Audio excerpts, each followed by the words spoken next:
Voilà, que le nom du Seigneur soit béni. Très heureux d'être avec vous cette semaine de prière, cette semaine où on s'attend vraiment à vivre la gloire de Dieu ensemble, à vivre sa puissance, à vivre sa parole, à vivre des miracles. Qui s'attend à voir la gloire de Dieu cette semaine? Alléluia! Et je vais encore une fois saluer l'équipe pastorale de cette église, pasteur Yves, pasteur Raoul, pasteur Jacques, également les épouses. Merci pour leur invitation. C'est vrai qu'il y a entre nous une amitié. Il y a un pont, on a reçu plusieurs fois le pasteur Yves et à chaque fois l'église a été bénie. D'ailleurs, on le réinvite bientôt. Alléluia. Et on est très heureux d'avoir cette communion également avec eux. Est-ce qu'on pourrait prier une dernière fois tous ensemble? On pourrait se lever tous ensemble et prier le Seigneur, invoquer son nom ce matin.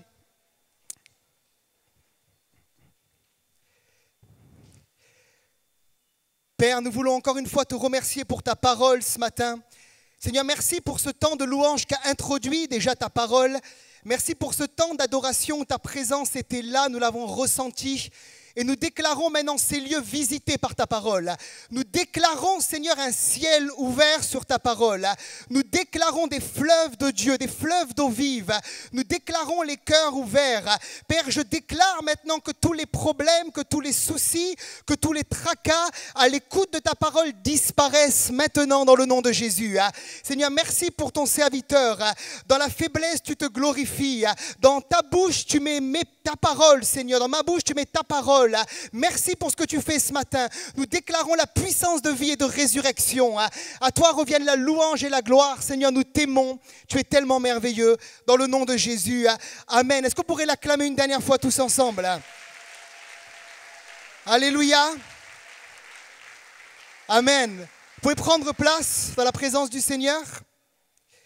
Ce matin, j'aimerais introduire avec vous cette semaine de prière par un message que le Seigneur m'a donné sur la puissance du Saint-Esprit ce matin et sur l'œuvre glorieuse que le Saint-Esprit fait dans la vie du croyant. Et ce matin, on va voir ensemble quelques caractéristiques d'un croyant qui est rempli du Saint-Esprit. Comment reconnaître dans l'Église un croyant qui est rempli de la puissance du Saint-Esprit? Au travers les journées qui suivent, demain et mardi, nous parlerons encore du Saint-Esprit, sur les dons spirituels, sur la puissance du parler en langue, sur l'onction, sur comment le Saint-Esprit conduit tous les jours le croyant dans sa vie quotidienne. Et on veut s'attendre à voir la manifestation du Saint-Esprit au milieu de nous. Quelqu'un dit amen à cela? Ce matin, juste pour introduire, j'aimerais dire que j'ai reçu ce message et cette pensée dans un temps de prière où Dieu a parlé à mon cœur un jour et il m'a dit... Tellement de croyants connaissent les manifestations du Saint-Esprit. Ça concernait notre église locale, mais également l'église en général. Ils connaissent le baptême du Saint-Esprit, on l'enseigne. Ils connaissent les dons spirituels, ils connaissent la guérison divine, la délivrance, mais ils ne connaissent pas suffisamment le Saint-Esprit comme une personne. Et j'aimerais cette semaine remettre le Saint-Esprit en place à la valeur de ce qu'il est réellement. Le Saint-Esprit est une personne et il est Dieu ce matin. Il est Dieu au milieu de nous de la même manière que le Père est Dieu, que le Fils est Dieu. Le Saint-Esprit est Dieu. Quelqu'un dit amen ce matin. Et je crois que c'est important de le dire. Et dans la parole de Dieu, à chaque fois que Dieu agit sur terre, dans la vie d'un croyant, il agit toujours au travers de la personne du Saint-Esprit. Par exemple, dans tous les commencements dans l'Écriture, le Saint-Esprit est présent. Lors de la création, par exemple, dans Genèse 1, versets 1 et 2, il est dit au commencement, Dieu créa les cieux et la terre. La terre était informe et vide. Il y avait des ténèbres à la surface de l'abîme et l'Esprit de Dieu se mouvait au-dessus des eaux. Et on sait que Dieu va dire que la lumière soit et la lumière fut. Et je crois que le Saint-Esprit s'est mis en action sur la parole de Dieu.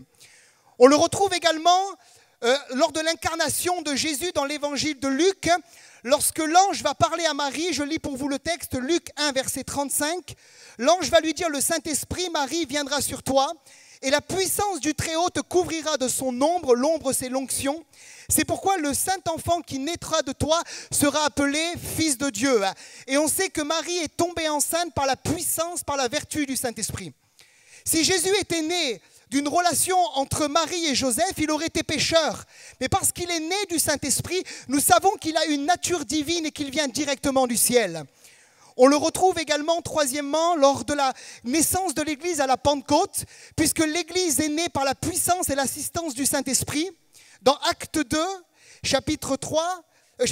verset 3 et verset 4, des langues semblables à des langues de feu leur apparurent séparées les unes des autres, se posèrent sur chacun d'eux.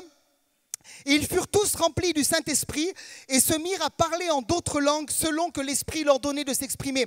Et j'aime dire dans toutes les églises où je vais, n'oublions pas que l'Église est née par la puissance du Saint-Esprit. Et ne cherchons pas un autre moyen pour élargir, pour étendre les cordages de l'Église. L'Église vient d'en haut, alléluia. Elle vient de la puissance de l'Esprit. Et enfin, le croyant, lors de son démarrage, lors de sa nouvelle naissance, est né d'en haut par le Saint-Esprit. 1 Corinthiens 12, verset 3. C'est pourquoi je vous déclare que nul, s'il ne parle par l'Esprit de Dieu, ne dit Jésus est anathème, et que nul ne peut dire Jésus est Seigneur si ce n'est par le Saint-Esprit. Ça veut dire que si ce matin tu peux dire Jésus est Seigneur, si tu peux ce matin croire dans la seigneurie de Christ dans ta vie, c'est parce qu'un jour le Saint-Esprit t'a fait naître d'en haut. Pourquoi je vous donne cette introduction ce matin? Pour vous rappeler qu'il est au départ de toute chose. Et cette semaine, nous démarrons une semaine de prière. Et il va être présent dès maintenant, au démarrage, dès ce matin. Il veut se manifester. Est-ce que quelqu'un le croit? Oh, donnez-moi un bon amen ce matin. Il veut se manifester. Alors pour introduire, je démarre maintenant en fait. Lisons dans Jean 16, verset 7. Jean 16, verset 7. Une parole de Jésus. Il parle là aux disciples, mais il parle également à nous. Il dit, cependant, je vous dis la vérité, il vous est avantageux que je m'en aille, car si je ne m'en vais pas, le consolateur, le paraclète ne viendra pas vers vous, mais si je m'en vais, je vous l'enverrai. Amen. Là, il parle aux 12, et moi j'imagine les 12 qui ont marché avec lui, qui ont vécu avec lui, qui ont été de lieu en lieu avec lui, qui ont vu des guérisons, qui ont vu des miracles, qui ont vu des démons chassés, qui ont vu des malades être guéris, des morts ressuscités. Jésus leur dit, je m'en vais, mais il vous est avantageux que je m'en aille pour que lui vienne, le Saint-Esprit. Moi, je crois que la plupart des disciples qui étaient là présents à ce moment-là n'ont pas compris l'avantage à ce que Jésus parte pour que le Saint-Esprit vienne. Mais pourtant, il y avait réellement un avantage. Souvent, je dis que lorsque Jésus était sur terre, il était présent seulement dans un lieu, en Samarie, à Jérusalem, en Galilée, à Capernaum. Mais depuis qu'il est parti, Jésus est présent là où 2 ou 3 sont assemblés en son nom par la puissance du Saint-Esprit. Et dans nos églises, beaucoup sont comme les 12. Ils ne comprennent pas, ils ne voient pas l'avantage à ce que le Saint-Esprit ait été donné. Combien de croyants me disent, pasteur, j'aurais aimé vivre à l'époque de Jésus, j'aurais aimé voir Jésus, j'aurais aimé toucher Jésus.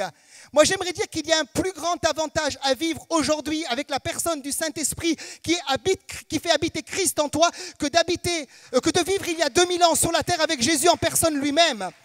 Il y a un avantage glorieux.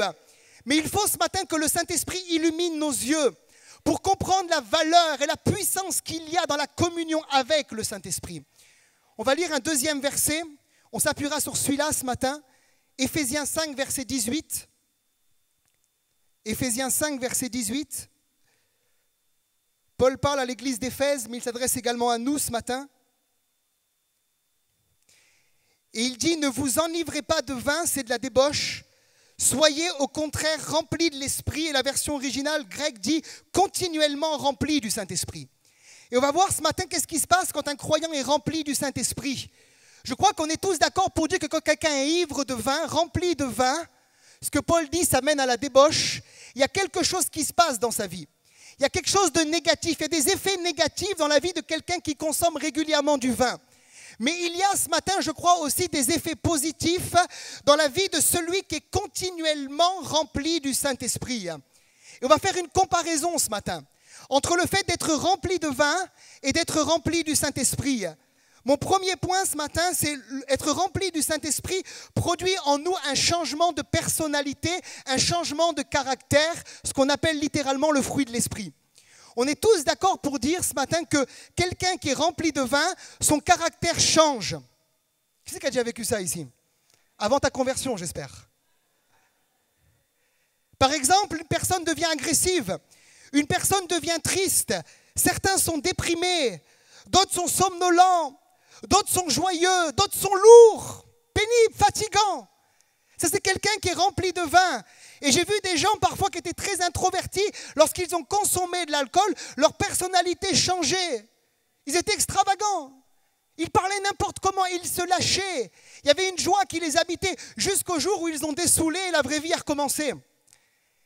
Et j'aimerais dire ce matin que celui qui est rempli du Saint-Esprit, celui qui est continuellement rempli du Saint-Esprit, son caractère va changer. Il va produire ce qu'on appelle le fruit de l'Esprit.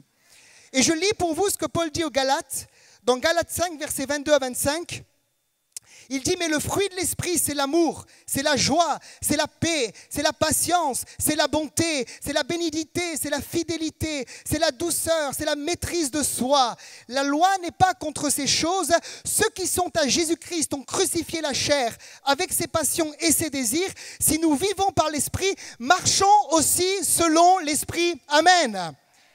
Il est en train de dire que celui qui est plein, celui qui est rempli du Saint-Esprit, il va produire le fruit de l'Esprit.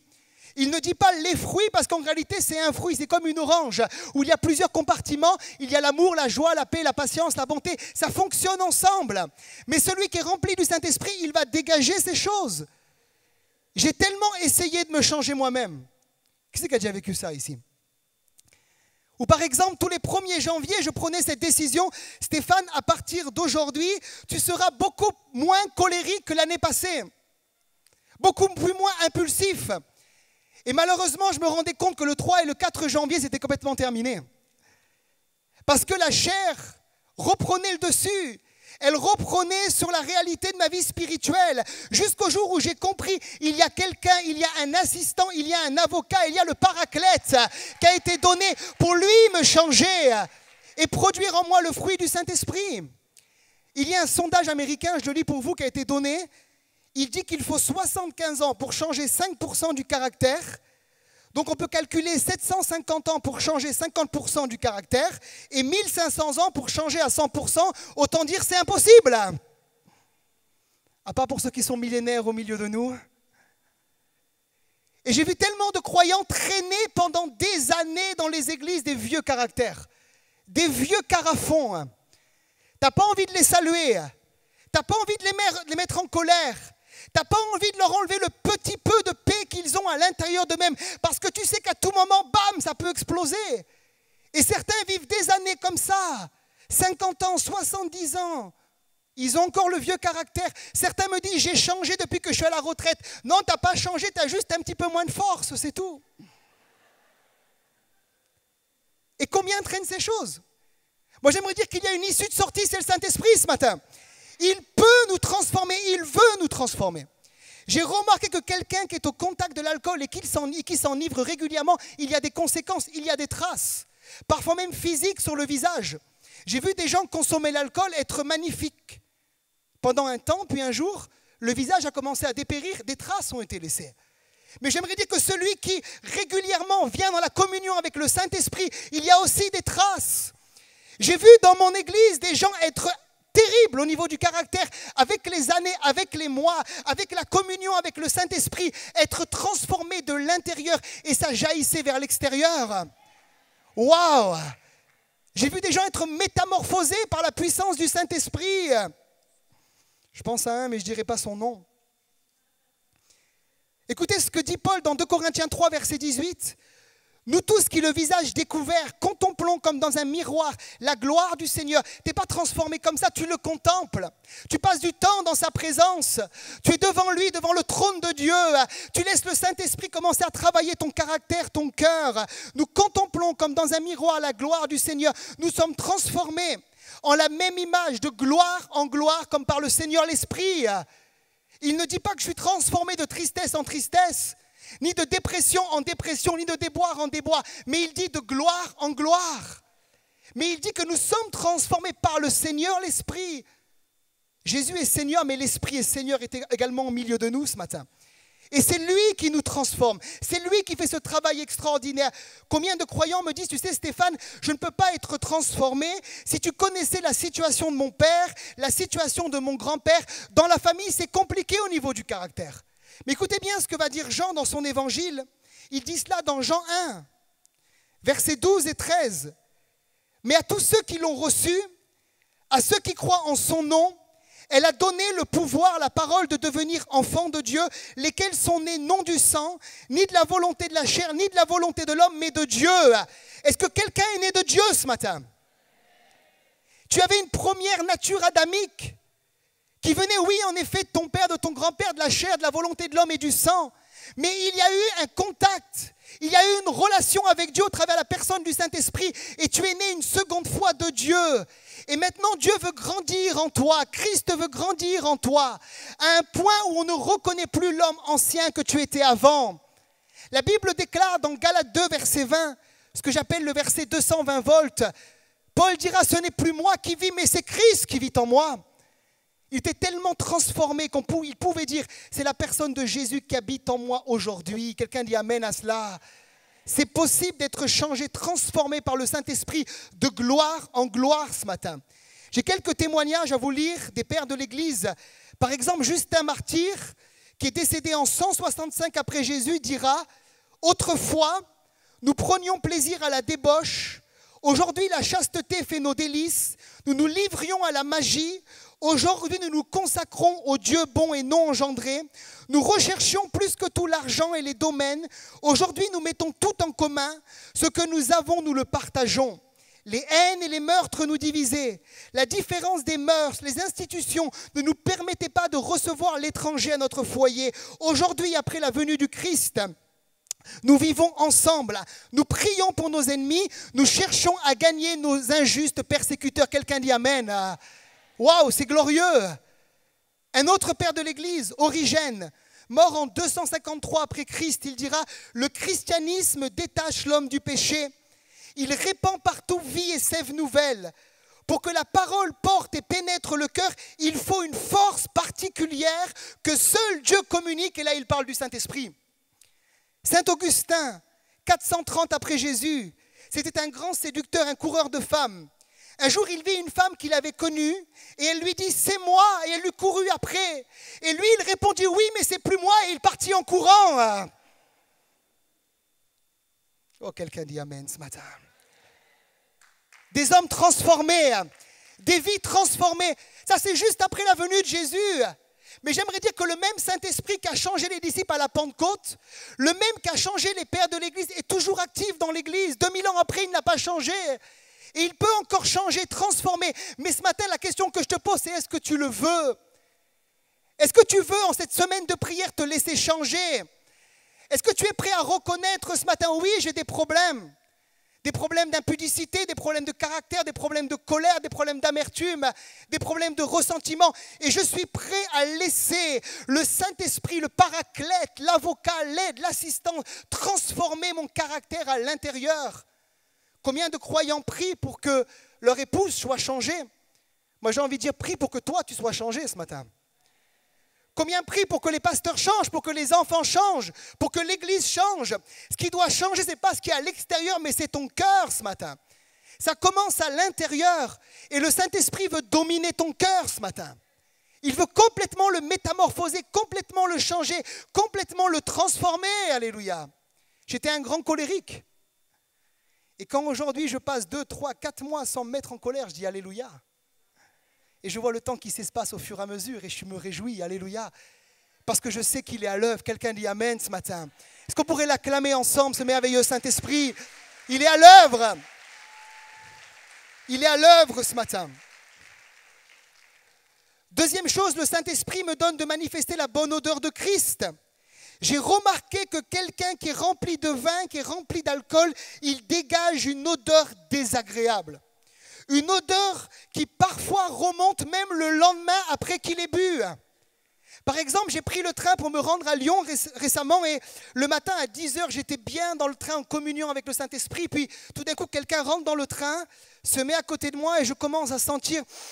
Je dis waouh, celui-là il a bu hier soir. 10h le matin. Et même parfois, c'est incrusté dans ce qu'on appelle les pores de la peau. Il y a une odeur qu'il dégage. Certains, parfois, cherchent à se cacher en mettant du parfum, mais ça ne marche pas. Sens ton voisin pour voir. Non, je rigole, ce n'est pas vrai. Quand tu es rempli d'alcool, en tout cas, il y a une odeur. Mais la bonne nouvelle ce matin, c'est que celui qui est rempli du Saint-Esprit, il a aussi une odeur. Ouh! Il y a une odeur, le parfum du ciel qu'il dégage. Et parfois, j'ai vécu cette expérience, peut-être certains l'ont vécu au milieu de nous, où dans des temps d'adoration très très forts, des temps de contemplation, quand la gloire de Dieu descend, de ressentir parfois une odeur, même physique dans la pièce. la gloire et la présence de Dieu. De la même manière, parfois, lorsque nous prions pour les gens qui ont des mauvais esprits, lorsque les démons sont expulsés, il peut aussi y avoir une odeur nauséabonde qui est dégagée. Il y a dans le ciel une odeur, quelqu'un dit amen ce matin. Il y a une odeur que tu dois porter ce matin. Dans 2 Corinthiens 2, verset 15, Paul dira, nous sommes en effet pour Dieu la bonne odeur de Christ parmi ceux qui sont sauvés et parmi ceux qui périssent. Ça veut dire que normalement le croyant doit dégager l'odeur de Christ parmi ceux qui sont sauvés, mais également parmi ceux qui périssent. Pourquoi je vous dis ça ce matin? Parce que tellement de gens viennent dans la maison de Dieu et ils mettent ce qu'on appelle le masque du dimanche matin. Et dans la présence de Christ, dans la maison de Dieu, ils dégagent une odeur d'adoration, une odeur de louange, un parfum de grâce, un parfum de joie, un parfum d'amour. Mais les mêmes chrétiens, lorsque tu les vois lundi matin sur le lieu de travail, tu dis « Waouh, c'est lui que j'ai vu hier ». C'est terrible. Je connaissais une histoire comme ça, c'était un jour un jeune garçon qui va au culte avec ses parents et puis il rentre à la maison. Et arrivé à la maison, le papa est joyeux, il chante des cantiques, il loue le Seigneur, il célèbre Dieu. Et tout d'un coup, le fils dit à son père « Papa, le culte est fini, enlève le masque du dimanche ». Mais c'est tellement comme ça chez tellement de croyants.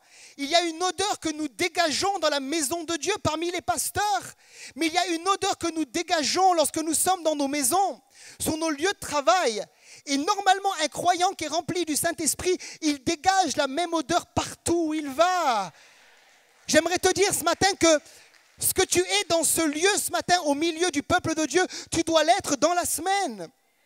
Imaginez-vous, vous me voyez prêcher ce matin et puis après la convention, après la rencontre, je rentre chez moi et certains me voient dans un état pitoyable, en train de disputer ma femme, en train de m'enivrer, en train de boire, de fumer. Qu'est-ce que vous diriez? Vous diriez, Pasteur Yves, ce pasteur-là ne l'invite plus jamais.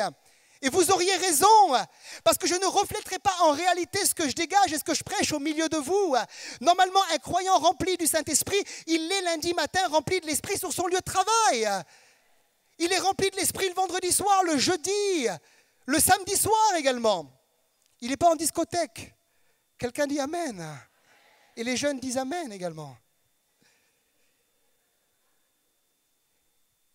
Vous savez, parfois j'étais surpris de voir des gens me dire, mais ce croyant, il vient dans ton église? Je dis oui, c'est un de mes meilleurs chrétiens. Toutes les réunions de prière, il donne la dîme, il est fidèle, il est présent, il sert, il prie, il donne des dons spirituels. Waouh! Lui, il est chez toi. Mais il est infect sur le lieu de travail. Si tu le verrais parler, si tu l'entendais parler, il critique son patron, il critique ses collègues, il vient toujours en retard au travail. Et moi, j'avais honte, plus il parlait, plus je diminuais. Pour dire, mais moi, je ne le connais pas, celui-là. Est-ce que vous savez que nous avons un témoignage à rendre là, à l'extérieur de l'église? Et j'aimerais dire que sur nos lieux de travail, oui, le pasteur ne te voit pas, oui, le chrétien ne te voit pas, mais le monde spirituel qui est constamment présent te voit. Et les anges rendent témoignage de nous ce matin. Il y a une odeur que nous devons porter également à l'extérieur, l'odeur de Christ par la puissance du Saint-Esprit. Un croyant qui est rempli du Saint-Esprit, c'est un croyant qui, partout où il va dégager cette bonne odeur. Nous avons reçu le pasteur Yves, pasteur Jacques en l'église et encore aujourd'hui on parle de leur passage, de la bonne odeur de Christ, de l'amour, de la joie, de la paix, des messages qu'ils ont donnés. J'ai reçu un ministère pendant cet été chez moi en vacances et lorsque j'ai raccompagné ce ministère à l'aéroport, il y avait un pincement dans mon cœur. Tellement il nous a bénis, tellement ces messages ont été bénis, tellement l'église a été enrichie. À son contact, j'ai été béni. Il a laissé dans ma maison une odeur particulière. Il a laissé la bonne odeur de Christ. Et quelqu'un qui normalement sont bon, tu as envie de rester à côté de lui. Pasteur Yves, je viens te sentir rapidement. D'accord? Parce que je sais qu'il est coquet, Pasteur Yves. Alléluia. Est-ce que quelqu'un a mis du parfum là? Pasteur Jacques, tu as mis du parfum? Non? Un petit peu. C'est quoi ton parfum? Opium, ok, super. Waouh, waouh. On applaudit Pasteur Jacques, alléluia. Mais tu as envie de rester à côté de quelqu'un qui met du parfum. Certains, tu dis, waouh, c'est Kouros. D'autres, c'est Jean-Paul Gaultier. Tu dis, waouh, c'est Hugo Boss. Tu as envie d'être dans la présence de quelqu'un qui a mis du parfum, oui ou non? De la même manière, tu n'as pas envie d'être à côté de quelqu'un qui sent mauvais. Ça m'est arrivé une fois à l'église. J'étais dans une église dans le sud de la France, je tairai le nom. Et puis le dimanche, je viens comme ça, et puis je m'assois dans les rangs. J'étais là pour un baptême, et puis le culte commence, et ma voisine dégageait une odeur. Ce n'était C'était pas Jean-Paul Gaultier. Et tout le culte, j'ai passé le culte entier avec la chemise sur le nez. Je m'en souviens encore, c'était désagréable.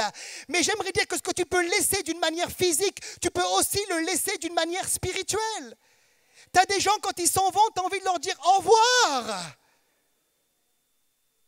Parce que partout où ils passent, c'est de la division. C'est de la querelle, c'est la chair. Lisez les œuvres de la chair dans Galates.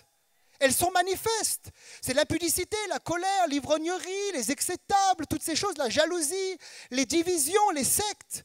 Et certains, partout où ils passent, ils laissent cette odeur désagréable des œuvres de la chair. Je te pose la question, mon frère, ma soeur, quelle odeur dégages-tu ce matin? Si je posais la question à ton épouse, quelle odeur dégages-tu?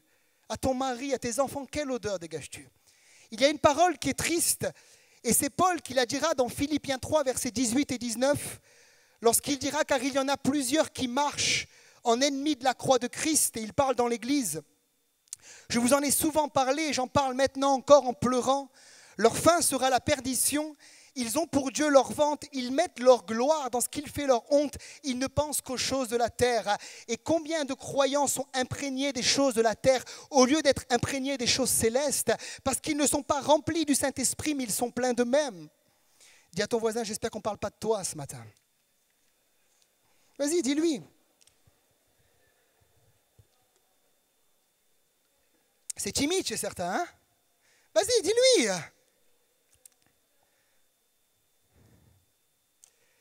C'est tellement triste, mais c'est une réalité. Troisième point, être rempli du Saint-Esprit me donne du courage et de la hardiesse. J'ai remarqué que quelqu'un qui est ivre de vin, souvent ne ressent plus la peur. Et parfois, il fait des choses insensées, dangereuses, et il prend des risques. Par exemple, je me souviens qu'avant de connaître et de bien marcher avec le Seigneur, il m'arrivait parfois de déraper dans ce domaine-là, et j'ai fait des choses complètement insensées. Je me rappelle un jour avoir pris la voiture et être rentré chez moi après une soirée bien arrosée et je roulais en même temps sur la route et sur le tramway. Quelqu'un dit aïe ce matin. Et je suis rentré comme ça chez moi. J'ai vu des amis à moi prendre des risques terribles après s'être enivrés de vin. Certains se bagarraient, d'autres insultaient, d'autres marchaient comme sur des toits, etc. L'alcool t'amène à faire des dégâts. Tu ne ressens plus la peur qui te contrôle. Mais ce matin, j'aimerais dire qu'un croyant qui est rempli du Saint-Esprit, il ne connaît plus non plus les effets de la peur. Il ne connaît plus les effets de la crainte. La crainte ne le contrôle plus. Je n'ai pas dit qu'il n'y a plus de peur. Je n'ai pas dit que la crainte n'existe plus du tout. Mais j'ai dit qu'elle est comme dominée, maîtrisée par la puissance du Saint-Esprit. Et tu peux la vaincre. Et tu peux commencer à faire des choses que tu ne faisais pas avant quand tu es rempli du Saint-Esprit. D'ailleurs, lorsqu'ils ont été remplis le jour de la Pentecôte, ils croyaient qu'ils étaient ivres. Et quelqu'un qui est ivre fait des choses déraisonnables. Quelqu'un qui est rempli du Saint-Esprit fait aussi des choses déraisonnables. Vous me comprenez? Certains me disent parfois, pasteur, je suis tellement sage. Non, tu n'es pas rempli du Saint-Esprit. Quelqu'un rempli de l'Esprit, ça se voit. Il n'a pas peur. Pas peur de témoigner, pas peur de prier pour des gens, pas peur d'élever sa voix, pas peur de louer le Seigneur, pas peur de donner des dons spirituels, pas peur de porter du fruit là où Dieu le place. J'aimerais dire que parfois, quand tu es rempli de l'Esprit, voilà exactement ce qui se passe. Ta coupe déborde, comme dit le psaume 23, et c'est comme si à un moment, tu ne contrôles plus. C'est plus toi qui contrôle, c'est le Saint-Esprit qui prend le dessus. Il m'arrive de venir dans des rencontres parfois, et comme tout homme, je connais la crainte, je connais la peur, mais je me laisse remplir. Je lève les mains, je m'abandonne à la communion avec le Seigneur, et tout d'un coup, il remplit ma coupe. Et c'est comme si la crainte ne me domine plus. Il peut alors me donner une parole de connaissance, une parole de sagesse. Il peut m'utiliser dans la prédication, dans la prière pour les malades. Il ne me contrôle plus par la peur, la chair ne me contrôle plus. C'est Dieu qui me contrôle par la puissance du Saint-Esprit. Est-ce que quelqu'un sait de quoi je parle ce matin? C'est possible. J'ai pris cette résolution il y a quelque temps en arrière de parler de Jésus tous les jours autour de moi. J'ai pris une résolution. Et partout où je vais, dans un train, dans un avion, sur la plage, j'ai pris cette décision, Seigneur, au moins une fois par jour. J'ouvre ma bouche et je parle. J'ai pris l'avion hier, par exemple, pour venir jusqu'à vous et j'avais mis un évangile dans mon sac et puis j'avais un bon candidat à côté de moi. Et puis j'ai commencé à parler de la pluie, du beau temps et je suis arrivé sur la foi et j'ai donné mon évangile. Et il l'a refusé. Mais avant, un truc comme ça m'aurait paralysé. J'aurais dit, mais Seigneur, mais plus jamais j'ouvrirai ma bouche. Mais je suis parti dans la joie d'avoir cherché à semer la parole de Dieu. Nous étions avec mon épouse à Barcelone lorsque les attentats ont éclaté en Espagne. Et nous étions à 20 minutes du lieu de l'attentat. À 20 minutes. Et à 10 minutes de là où nous dormions, un terroriste a été tué. Et on a vécu un miracle. Ce jour-là, nous devions être à la base dans la ville comme tous les touristes. Et c'est le seul jour où nous étions sortis de la ville pour une activité de famille. Et puis, le lendemain de l'attentat, nous étions là dans la ville de Barcelone. Et c'est comme s'il y avait un fardeau du Saint-Esprit. Il faut que je parle de Jésus. Seigneur, il faut que je parle de toi. Il faut que je témoigne. Ils sont tellement tristes, tellement vides. Seigneur, mets des personnes sur ma route. Et on a commencé à faire un tour de bateau. Et sur le bateau, quelqu'un s'assoit à côté de moi. Et là, le Saint-Esprit a commencé à se manifester. Parle-lui. Et j'ai parlé de Jésus. Le lendemain, dans l'avion, je rentrais sur Nice. Je m'installe dans l'avion. Quelqu'un vient. Il commence à parler avec moi de ce qui s'est passé à Barcelone, etc. Et cet homme habite la région parisienne. J'ai parlé avec lui. Je lui ai dit qu'à Paris, je voulais faire des réunions au mois de septembre. J'ai commencé à échanger, donner mes coordonnées, mon numéro de téléphone. Un échange s'est produit. Pourquoi? Parce que je n'ai pas laissé la peur me contrôler, mais le Saint-Esprit me contrôler. Et quand tu prends de telles résolutions, le Saint-Esprit honore ces résolutions. Et il met sur ta route des occasions. Il met sur ta route des personnes à qui tu peux parler, prier. Mon frère, ma soeur, si tous les croyants revenaient à ce que l'église primitive vivait, si tous les croyants étaient remplis du Saint-Esprit, cette église serait trop petite aujourd'hui. Certains me disent, mais j'ai pas ton bagou, j'ai pas ton caractère. Moi, je suis un gars introverti, mais ça n'a rien à voir avec le bagou. Ça a à voir avec le Saint-Esprit. Tu es rempli ou tu n'es pas rempli ce matin. Il t'a oint ou il t'a pas oint ce matin. Et s'il t'a oint, on verra cette semaine, il t'a oint pour bénir les autres, pour apporter une bonne nouvelle aux pauvres, pour guérir ceux qui ont le cœur brisé, pour libérer les captifs. Il t'a pas oint pour être chez toi et simplement dire je suis oint, je suis oint, je suis oint. Non. Il t'a oint pour une mission ce matin. Et il veut donner à son peuple du courage. Quelqu'un dit Amen. Il veut donner à son peuple du courage. Dis à ton voisin, il veut te donner du courage ce matin. 2 Timothée 1, verset 7. Paul dira à Timothée, car ce n'est pas un esprit de timidité ou de peur que Dieu nous a donné, mais un esprit de force, d'amour et de sagesse. Et je vous rappelle que Timothée était jeune, pasteur de l'église d'Éphèse, et juste au-dessus, Paul lui dit « ranime le don ». C'est comme si la flamme du Saint-Esprit avait baissé, et en ranimant le don, la force, la sagesse et l'amour devenaient une réalité dans la vie de Timothée. Ces choses ne sont réelles que lorsque nous sommes réellement remplis du Saint-Esprit.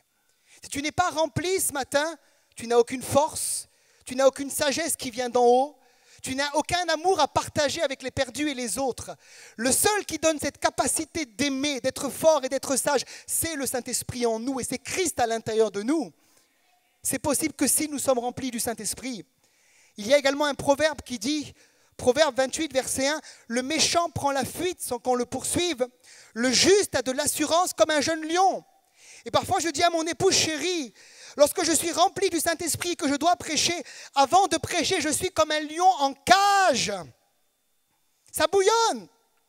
Il y a un feu. Alors je me calme, j'écoute de l'adoration. La louange, ça m'excite. Mais il y a quelque chose qui se passe à l'intérieur. Je suis comme un lion en cage. Un jour, on a vécu une expérience à l'église, comme ça, il y avait quelqu'un dans la salle qui était là et qui s'opposait au ministère pastoral. Et puis, je devais prêcher, j'étais plus jeune. Et quelqu'un est venu et m'a écrit ce verset sur une carte. Il l'a mis sur le pupitre et j'ai prêché comme un lion ce jour-là. Waouh! Rempli du Saint-Esprit. Écoutez les premiers disciples. Acte 4, versets 29 à 31. « Et maintenant, Seigneur, vois leurs menaces et donne à tes serviteurs d'annoncer ta parole. » Non pas avec timidité, mais avec une pleine assurance, en étendant tes mains pour qu'il se fasse des guérisons, des miracles, des prodiges, par le nom de ton saint serviteur Jésus. Quand ils eurent prié, Dieu exauce de telles prières. Le lieu où ils étaient assemblés trembla, et ils furent tous remplis du Saint-Esprit, et ils annonçaient la parole de Dieu avec assurance. Quand tu pries, Seigneur, tu vois mon bobo. Seigneur, tu vois mon petit chien, mon petit chat, mon poisson rouge. Il n'exauce pas de telles prières. Mais quand tu pries la gloire de Dieu, quand tu pries le royaume de Dieu, quand tu pries pour qu'il y ait des guérisons, quand tu pries pour que la parole soit annoncée avec assurance, le lieu tremble. Quelque chose se passe. Et le résultat est clair. Ils furent tous remplis de l'Esprit. Tous ceux qui étaient là. Et ils annonçaient la parole avec assurance, avec hardiesse, avec courage. Le Saint-Esprit donne du courage. Et tu vois dans l'église primitive des gens comme l'apôtre Paul, dans Acte 14, qui par exemple va arriver à Lystre, il voit un homme impotent de naissance, il le lève au nom du Seigneur Jésus, le gars marche. Quelques secondes après, il se fait lapider, il est entre la vie et la mort, puis il se lève, le lendemain il part pour Derbe, et puis il continue à évangéliser. Où trouve-t-il la force? Où trouve-t-il le courage? Il le trouve dans la personne glorieuse du Saint-Esprit. La plupart d'entre nous, on a un bobo, on s'arrête. Lui, il continue, poursuivant toujours. Personne ne l'arrête. Il est rempli du Saint-Esprit. On voit les disciples, on veut leur fermer la bouche.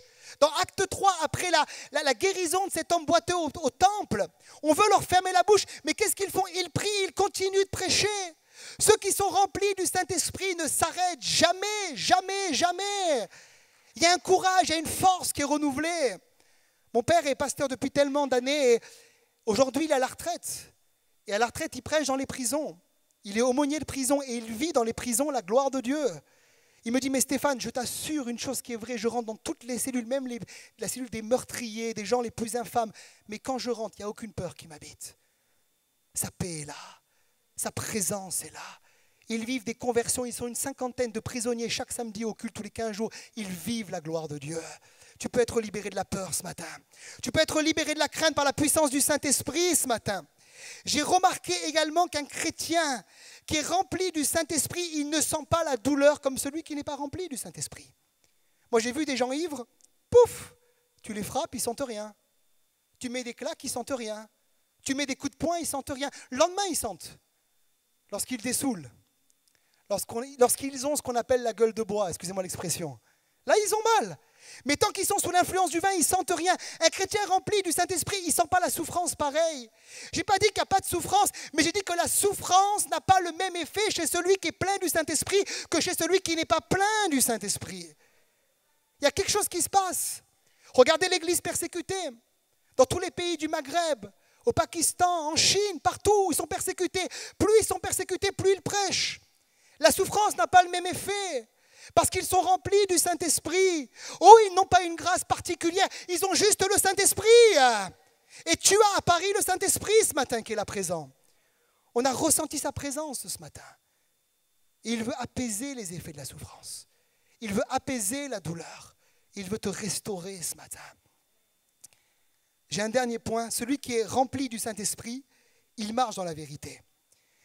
Et j'ai remarqué que quelqu'un qui boit de l'alcool va régulièrement mentir. J'avais quelqu'un dans ma famille comme ça, lorsqu'il consommait de l'alcool, tu discutais avec lui, il te sortait tous les mensonges qui existaient. Mais convaincu qu'il avait raison. C'est souvent celui qui boit. Il y a comme une mythomanie qui est là.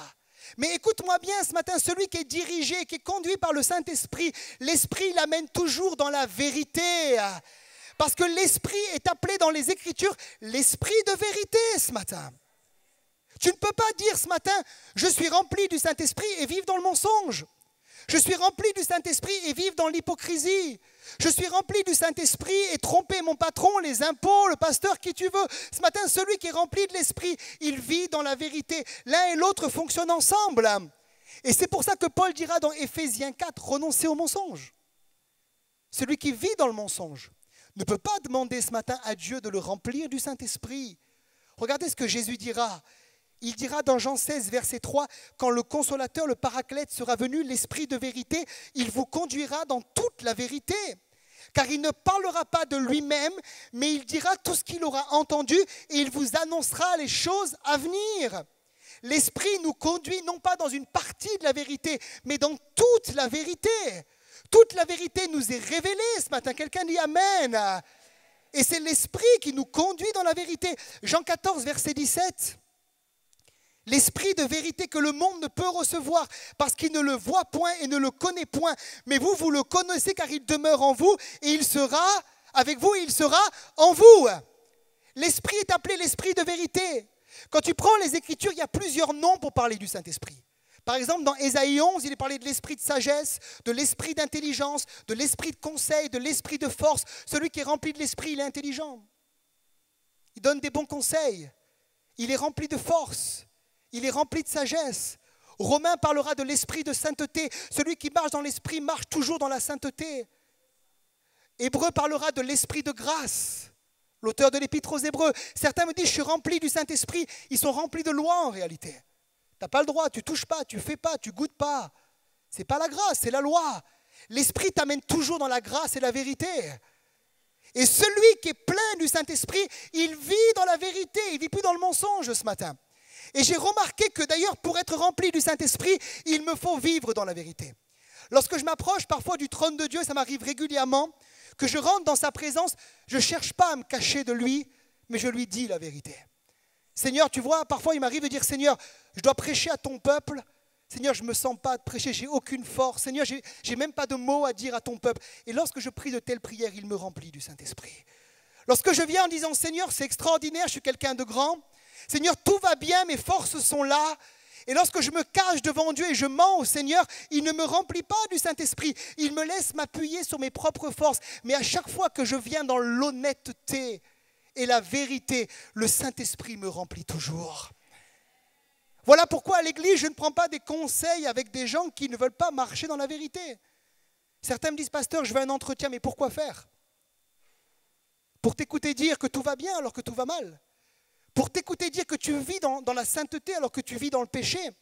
Maintenant, si quelqu'un vient me rencontrer avec un esprit honnête et sincère et repentant, je prends un conseil parce que je sais que le Saint-Esprit va le libérer et le remplir.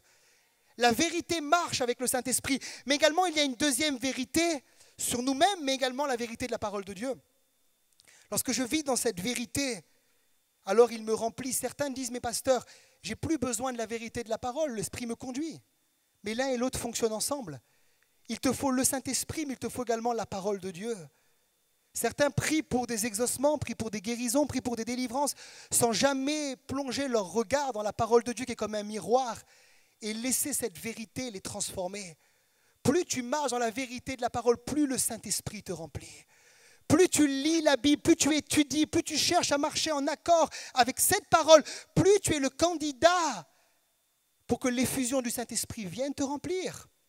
Je lisais un livre récemment sur l'histoire de l'Église et quelque chose m'a marqué, notamment en Afrique du Nord. Dans les premiers siècles, il y a eu comme un réveil. Par exemple, Saint Augustin vient d'Afrique du Nord, il y avait des guérisons, le baptême de l'esprit, le don des langues, les prophéties, etc. Et lorsque les Romains ont perdu leur empire, il y a ce qu'on appelle les barbares, les vandales qui sont arrivés en Afrique du Nord et ils ont chassé l'enseignement des pères de l'Église pour amener une doctrine qui s'appelle l'arianisme. Et cette doctrine disait que Jésus n'était pas Dieu. Il avait des attributs divins, mais il n'était pas lui-même divin. C'est un petit peu ce que les Mormons et témoins de Jéhovah enseignent. Et on voit qu'en 600 après Jésus, lorsque l'islam est arrivé, Mahomet est passé, enfin les armées sont passées dans ces villes et ont chassé le christianisme. Et aujourd'hui encore, ces terres sont des terres musulmanes. Et je dis, mais Seigneur, comment? Là où l'esprit a agi, là où le réveil a agi, comment ces terres peuvent-elles aujourd'hui étrangères aux choses de Christ? La réponse est claire. La vérité n'était plus présente, l'esprit n'agissait plus. Et à chaque fois dans les réveils, quand on ramène la vérité, l'esprit agit. On parlera ça cette semaine. On voit le réveil dans les Cévennes avec les Camisards. Quand ils sont mis dans la vérité, le Saint-Esprit a commencé à souffler. Tu veux que l'esprit souffle cette semaine? Qui veut que l'esprit souffle? Il te faut la vérité de sa parole ce matin. Remets la vérité au cœur de ta vie et le Saint-Esprit ce matin pourra te remplir. Je conclus ce matin. Es-tu rempli du Saint-Esprit ou es-tu rempli du vin de ce monde ce matin? Es-tu rempli des choses de la chair? Tu peux ce matin lever les mains, adorer Dieu, mais être rempli de toi-même. Ou es-tu rempli, immergé de la puissance du Saint-Esprit ce matin? Nous sommes dans des temps où l'Église a besoin de se laisser remplir par le Saint-Esprit. Des temps viennent difficiles sur ce pays, sur ce monde, et je crois que le croyant qui n'est pas rempli du Saint-Esprit ne pourra pas parfois tenir dans les temps de tribulation, dans les temps difficiles qui viennent sur la terre. Souvent, je dis que le croyant, le chrétien, c'est comme un saumon. Ça veut dire qu'il marche à... Saumon ou un thon, je ne sais plus. Saumon, merci, une qui suit, alléluia pour elle. Il marche à contre-courant de l'eau. Il ne marche pas au même rythme que les autres, mais il remonte la rivière. Comment remonter la rivière? Par la puissance du Saint-Esprit qui agit en nous ce matin. Il te faut être rempli du Saint-Esprit. Comment ce matin? Dans Acte 2, ils ont cherché le Saint-Esprit. Dans Acte 4, ils ont prié ensemble et le Seigneur a répondu.